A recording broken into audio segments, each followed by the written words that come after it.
कैसे इतना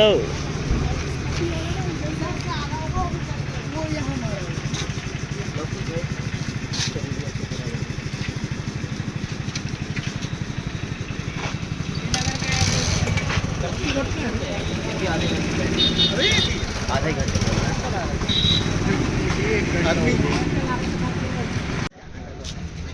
कितने बजे की घटना है ये? अभी आधे घंटे पहले।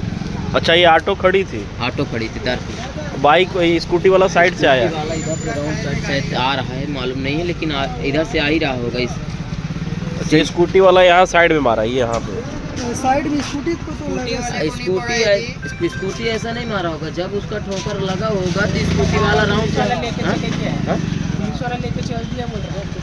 किसको? कार वाले को ले गया ना। कार वाले को? फुल नशे में था ना कार वाला? ये ऑटो का कार वाला फुल नशे में था? हाँ, ये वाला। अच्छा। आते आते घसीटा तो यहाँ पर टैंकर खड़ा था, तो टैंकर की वजह से यहाँ पर सूख गया आके।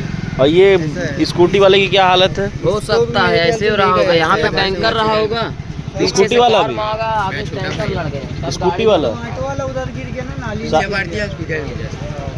हालत उसकी भी क्या सीरियस हुआ होगा, इधर भैया टैंकर खड़ा रहा होगा, और जब ये ठोका होगा तो गाड़ी टैंकर में लड़ा, तभी आगे चूर हो गए। और इसमें नहीं है, ये गाड़ी ले गए होंगे, चले गए लेकिन ये गाड़ी तो